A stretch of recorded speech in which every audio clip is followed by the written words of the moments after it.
Hello there, everybody. Welcome and Happy New Year. I am your host of Dream Business Radio. I'm Captain Jim Palmer, the Dream Business Coach. I welcome you here to another fantastic live episode, which I started doing, well, actually about this time last year. So we've got about 12 months of lives, in addition to our 12 years of audio podcasts, all designed to help you build your dream business so you too can live your dream lifestyle. It might look a little different today. It's not some green screen shenanigans.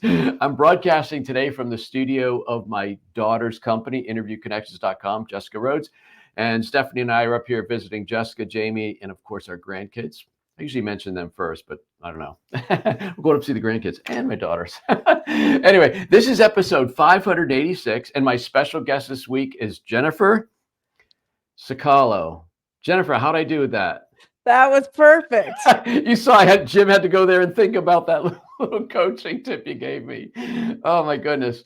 Hey folks, so this is a New Year's kind of episode, and I'm just really excited that Jennifer and I connected through a mutual good friend, Denise Griffiths, and this was like a month or two ago, and my schedule is usually booked out a month or two. And it just so happened that this was the available date that we both chose. And because of the topic, you're just gonna love it today. Anyway, this episode of Dream Business Radio is brought to you by the Dream Business Mastermind and Coaching Program. If you're an entrepreneur who wants to create multiple streams of revenue, create an amazing brand, and learn how to charge what you're worth so you too can work 3 days a week, or less, or more, I guess, then you want to be part of this extraordinary virtual mastermind group led by me, Captain Jim Palmer, just for one more year. And this is, as I say, my final year before I retire. I have 2 openings in the group right now. You can learn more at dreambizcoaching.com. That's dreambizcoaching.com. At the end of today's show, I'm going to show you how to get all of my books, which I can't point to because they're not there because I'm not in my home office. But you can just imagine how great they are. All right, I'm so thrilled again to book Jennifer for this show. So let me introduce her and we'll dive right in. She is a powerhouse when it comes to helping people tap into their greatness, own their worth, claim their swagger. I got to interrupt myself here. When I saw her bio and stuff, swagger, what a cool brand. You're going to be so enthralled, not only with the information she shares, but all the branding that's so cool. Anyway, her work has been featured in publications like Livestrong, Prevention Magazine, Fast Company. Jennifer is the go-to authority on leadership and personal development, having cultivated her experience learning to recover from her own failures, as we all learn to do, as well as over 3 decades of work with individuals, leaders, cancer survivors, and Fortune 500 companies. Jennifer has both undergraduate and graduate degrees in behavioral change. And with her vast experience, she has spoken at conferences in 18 countries, and she is soon to be giving her first TED Talk, which is something I just learned about 2 minutes ago when we connected. Anyway, she has mastered the art and science of guiding individuals to get their brains to work. Another reason I'm glad I met her, for them instead of against them, enabling people to transform their lives by redesigning the way they think and behave. It's quite an impressive resume. I've actually had to whittle it down because, when people want me to introduce them, they usually give me 12 pages. And I bring it down to the half-hour show format. But anyway, I'm just having a good time today. Jennifer, welcome to the Dream Business Radio again. I'm really glad we connected. I'm so happy to be here. Super excited to share information about not only my book, but also just how we can really help people tap into and use what they already have to be at their best, perform at their best, and really live their best life as you try and help them do as well. Excellent. As I said, Denise Griffiths introduced us, which I'm thrilled for. Her podcast is like way so far up there above mine. She's like a rock star in the podcasting world. And again, I think the topic for which, your specialty is just perfect for our inaugural show of 2024. So if you would, please take a moment. I've kind of given your whole resume, but as you and I were joking before we went live, nobody graduates high school or college and says, I'm going to be an entrepreneur and grow this amazing company and help a lot of people. There must have been a little bit of a journey, so to speak, before you got to where you are today. Quite a long one, actually. But so I started out, obviously, in behavioral change, mostly in health behavior change. And that led me into a multitude of different careers, working with marketing and sales, and also in, believe it or not, construction management. I've done a multitude of things along my journey. But one of the most powerful, I would say two of the most powerful ones along that path were when I was working with cancer survivors Hmm. and I was coaching cancer survivors. This is after I finished my master's degree.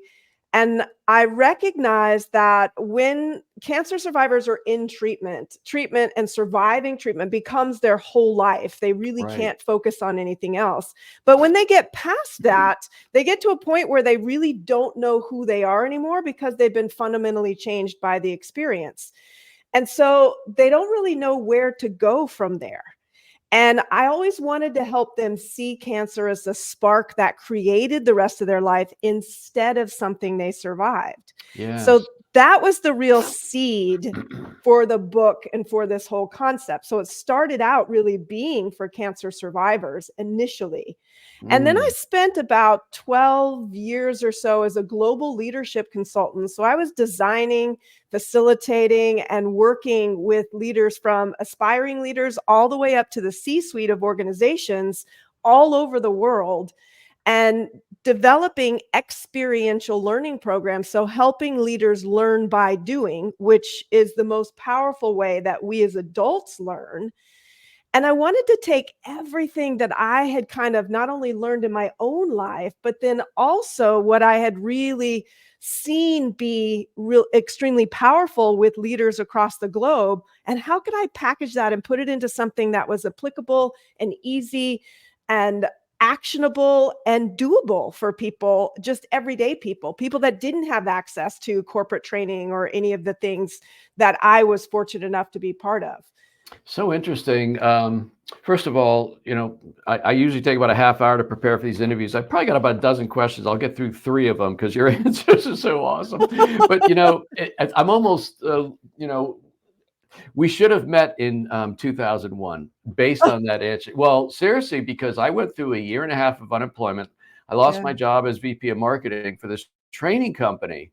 And I had such swagger then because I was 41. I was a VP doing really well. Right. And all of a sudden, boom, that was gone. And Yeah. I really came to understand how much, I guess for men and women, but at least my experience as a tied to my identity that was on my business card, right? And I didn't have that anymore. And for me, watching, Stephanie go to work and the kids kept, I had 4 teenagers at home, they're going to school, neighbors and husbands, everybody's going to work. And I'm staying home looking at newspapers at the time. Right. I think that was even before monster.com or maybe Right. right around there. But then I had cancer too. So I had the double Oh, whammy. And goodness. but it's interesting that I look back on that that whole period of my life I call my season of crises, but that is what brought me to my knees and got me started on this new life that I have today. None of this would have happened, what I'm doing now, had I not gone through that. I'd still be chasing a career title probably. No, and you bring up some really great points, Jim, because one of the things that I write about in Claim Your Swagger in the chapter on self-worth is that very thing. We have been conditioned over time to connect who we are to what we do. Right. And we've allowed that to define us instead of recognizing that we are so much more than what we do.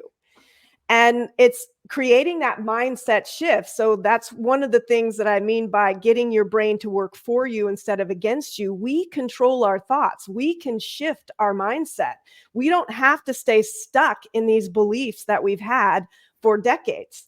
It's about creating that new, I guess, neural pathway, if you will, and that new train of thought that's going to help you be productive. And I think that most people, and that's why this book became a survivor's book, not just a cancer survivor's book, because we've all survived something like you're Hmm. losing your job and then getting cancer. Many of us have our own trials and tribulations.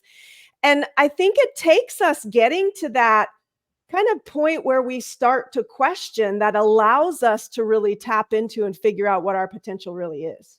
Yeah. So let's talk, that's a good transition because I could easily just tap into your brain. We can make it all about me, but my audience like, hey, we're out here, right? So you've got a wonderful book. It's called Claim Your Swagger, Stop Surviving and Start Thriving, which is really cool. I will admit I haven't read, I sped read some of it to prepare, but I really want to get my hands on a copy of it. So first of all, I want to give you kudos and props because I'm a marketer. I love creating great brands. claim your swagger. Swagger is such a cool word, but it also makes you think about, well, what is it and why don't I have it? Do I think I have it? Now, I identified too. I thought I had it. I don't think I called it swagger. I called it uber confidence. Look at me, woo, VP by 40, right? But then all of a sudden it was gone. So I understand it. So you wrote the book initially to help people that have gone through cancer or other trauma. But is the title, was the title meant to be sort of inquisitive? Because if you have Yes. a curiosity factor, by the way, I'm known for questions that are like 5 minutes long, which is why I only get to 6 of them. But is swagger meant to, like, I wonder what this is, and get people to pick up the book? Did you have that in mind? I did. And I also wanted it to be, so swagger is a word that it's been kind of resurfacing a lot in I would say in the last 5 to 10 years, maybe more 5 years. I've heard it a lot. And as I was thinking about my brand, as I was thinking about what did I really want to call this, swagger kept coming up. And I'm open to the influences and the things and the signs, I guess, if you will, things that keep coming my way. And I kept landing on that word. And now I do not define it the way the dictionary does. No. Well, how does the dictionary define it? So If I it's put you on not the spot. necessarily very flattering. It talks a bit more about being arrogant and kind of full of Ah, yourself, and that is not what I consider swagger. So the way that I look at swagger, there's a couple different ways. One is if you were, let's say, dining in a restaurant and you saw somebody come in and they just lit up the room. I mean, we've all right. experienced this, right? You've seen that person where you go, wow. And it's not because they maybe are the most attractive person in the world, but they have an inner self-confidence and a self-assuredness. They are comfortable in their own skin. They know who they are, and they're unapologetic about it. Yes. Not arrogant about it, but they're just assured in themselves. If I And can interrupt for just a second, yeah, they may not be arrogant or see themselves as arrogant, but some people might. And I don't think that's as a downside for them. correct. I mean, when I'm working with my clients and I'm talking about like charging what you're worth, et cetera, it's like you have to have Uber people. And I mean, people like your prospective customers, clients, patients, they're attracted to hope, right? They want to make sure they love confidence. And confidence might even be a word for swagger, right? Because if you're super confident, it doesn't matter what other people think of you. Well, that's a big part of it, because so swagger is also an acronym. Mm, And it stands for self-worth, appreciation for your strengths and limitations, gratitude for how your life experiences have shaped who you are, grounded in your core values, empowered to overcome self-limiting beliefs, and renewed through a greater focus on your passion and purpose. And when you do the work to uncover all of that about yourself, that's when you claim your swagger. That's when you become the person that lights up the room, because you will not care what other people think. You know who you are. You know the path you're on. You know what's important to you. You're aware of your strengths. You have that gratitude for the ups, the downs, the good, the bad, and the ugly, for all the things that have helped create who you are today. you said something really important. So I want my audience to make sure they hear this. When you claim your swagger, way I talk about that, and I may just adopt your language when you're not listening, but claim your swagger. But when you actually go out, and I'm not talking about fake it till you make it, when you Yeah. actually have a track record of success, helping clients, helping business owners, helping cancer fighters, whatever that is, when you have an actual proven track record, this is how. So when you tell prospective customers, this is what I can do, it's not bragging. Mm-mm. It's showing them people what's possible. And when you talk with confidence and surety, that's swagger. So I think we're on the same page here. No, absolutely we are. And I think what's interesting about it too is, see, uh, my version of swagger is about how people tap into and use what already exists. They just need to learn how to use it. They already Mm, have everything they need. And when they claim their swagger, that's when they will create the success in the business, in the things that they're trying to accomplish in the world, because they're using everything and the tools that they have to the best of their ability. So they're bringing their best self to everything that they do. And that's when we win. And I think it's probably self-evident, but all this goes to mindset, right? I mean, swagger lives up here. It Do does. you agree?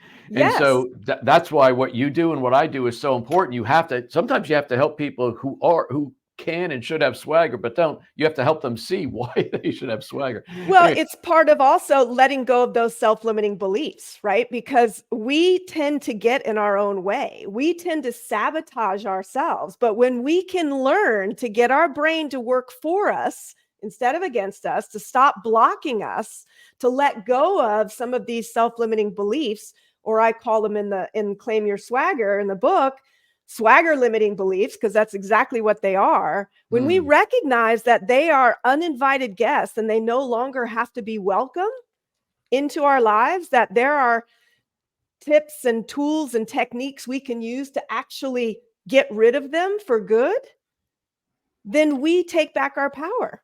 that's right. And we're talking about self-talk, which is not what the person talks to themselves. No, self-talk is good. The first chapter in your book is titled "Who Stole Your Swagger?" Made me think of Who Moved Your Cheese, but who stole your Exactly. swagger is like, well, it goes right to the heart of it because at some point we either lose the swagger we had or we realize maybe something did steal my swagger. Talk a little bit about that chapter, if you would.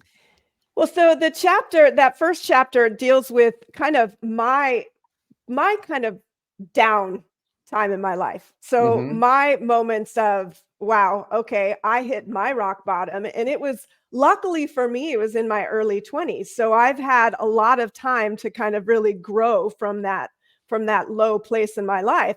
My life was pretty much falling apart by the time I hit 24. I was getting divorced. I was working 3 jobs.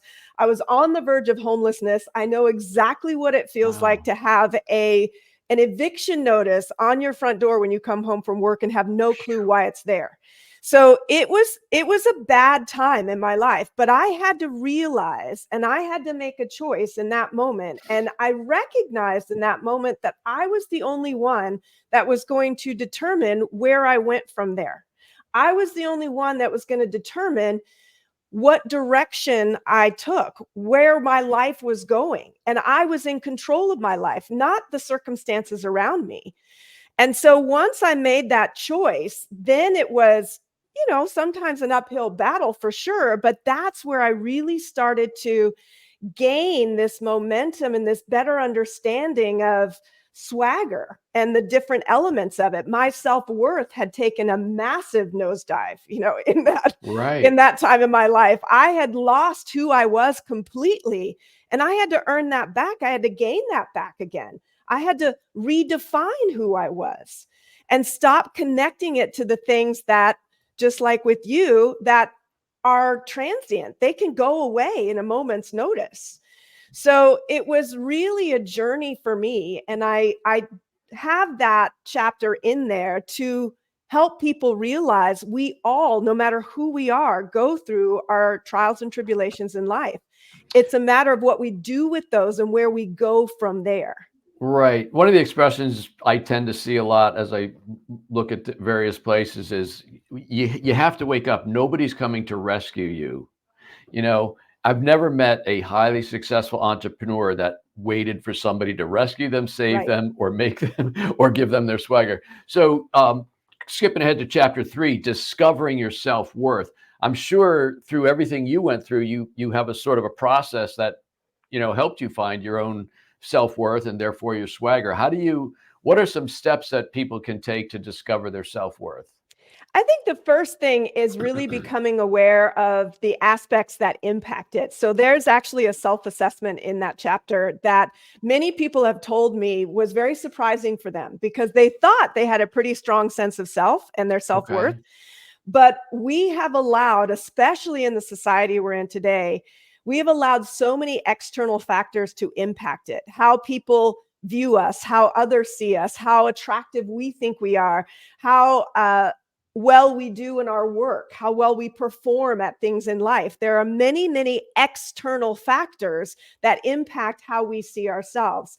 So one of the first steps is taking stock of what's the current state of your self-worth? And what are the aspects potentially impacting it?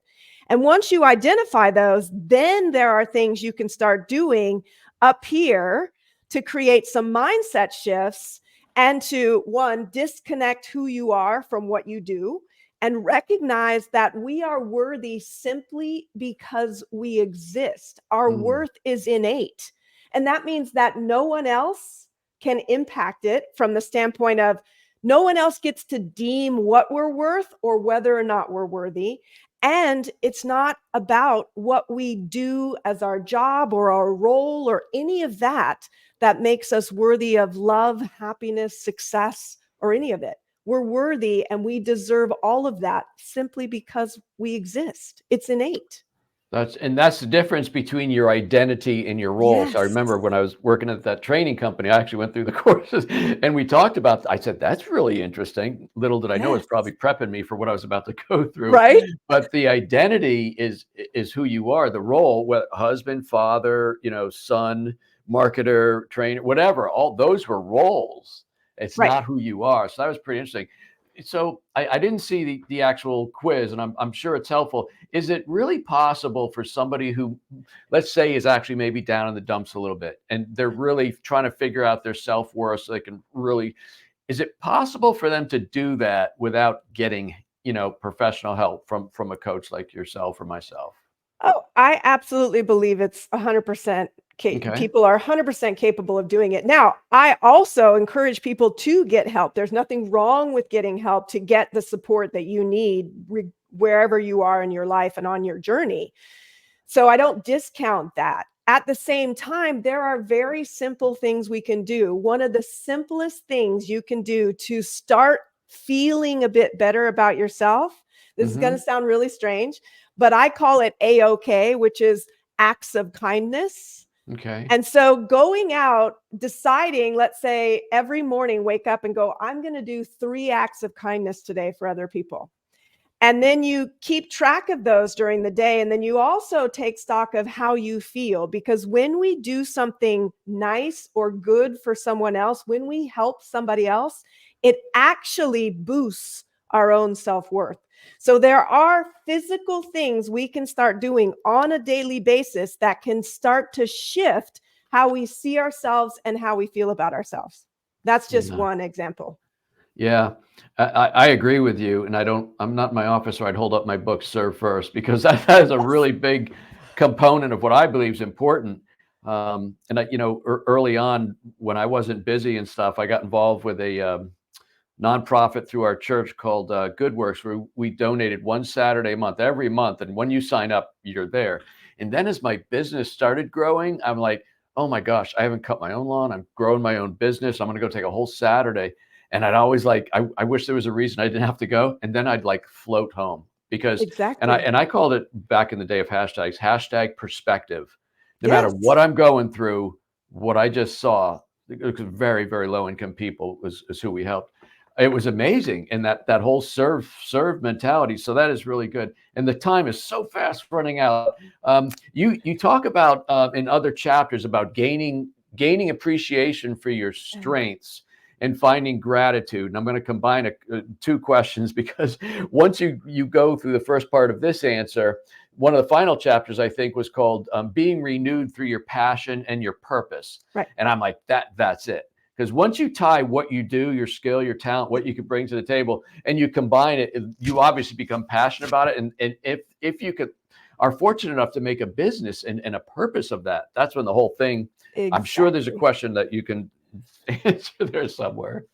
No, absolutely. So one of the biggest things that's really important for us is to recognize the things that we're naturally good at. We are born with innate talents and abilities. And being able to identify and recognize what those are. And I actually work with Gallup, and they have cornered the market, in my opinion, on this aspect of strengths-based development, if you will, and Okay. focusing on your strengths instead of, we've been conditioned over time. For example, if you get all A's and an F on your report card, what are you naturally drawn to? What do you focus on first? Yeah. We focus on the F. But what strengths-based development says is actually you should be focusing on the A's and what did you do that enabled you to get the A's and how do you apply that to where you're struggling.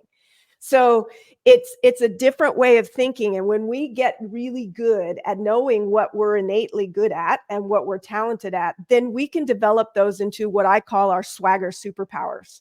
And that then, once we learn what those are, we can start using them on a regular basis. And the more we become aware of when and how we use them, the better we get at using them.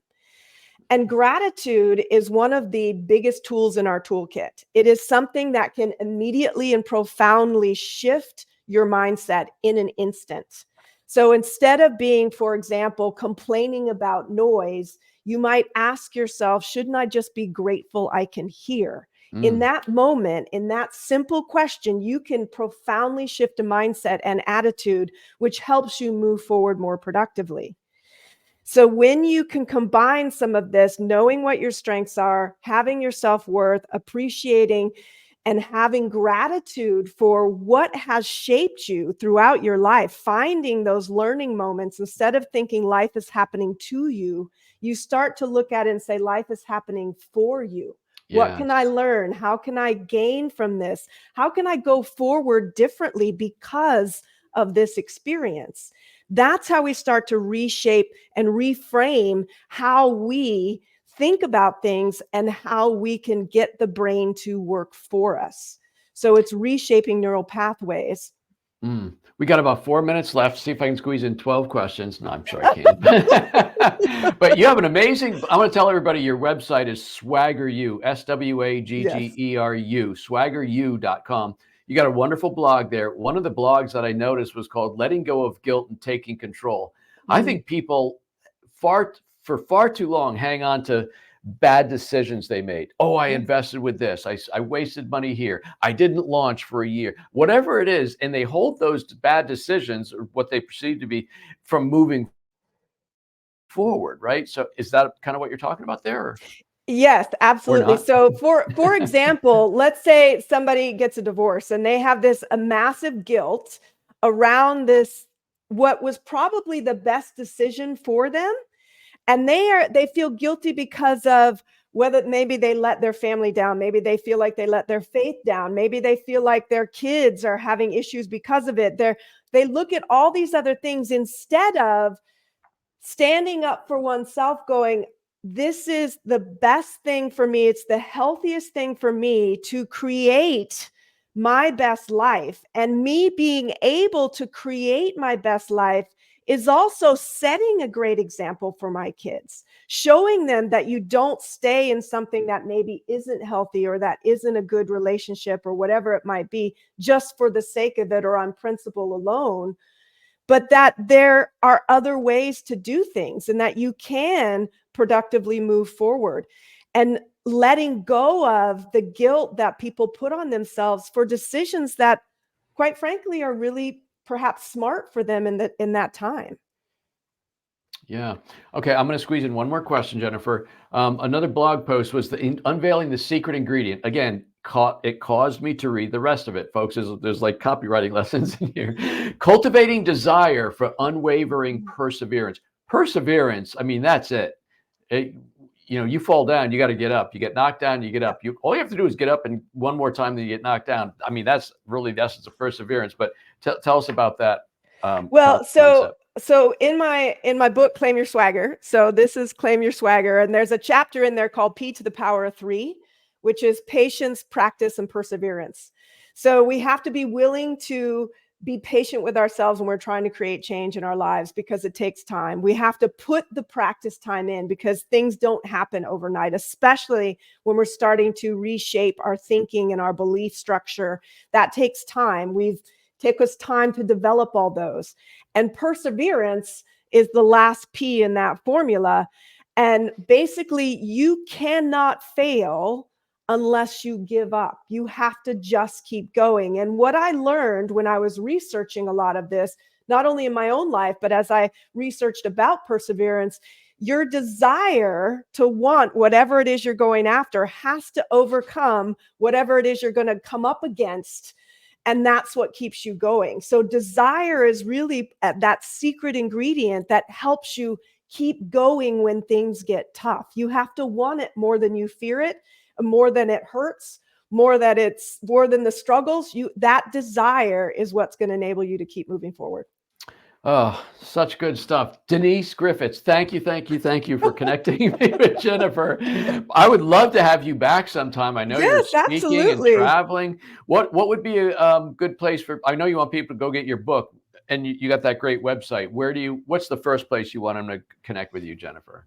They can go to swaggeru.com, which is short for Swagger University, and there is a Swagger quiz that they can take, and it's free, Oh, and it cool. enables them to get and identify the kind of current state of their swagger right now today.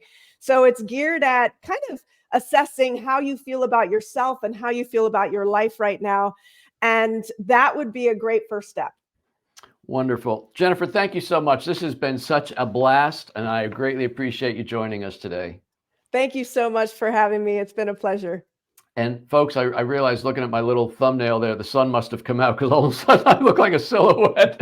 Hopefully you can still see me a little bit. I do have a big light right in front of me, but the sun is all powerful. Anyway, yeah, connect with Jennifer and get her book, Swagger.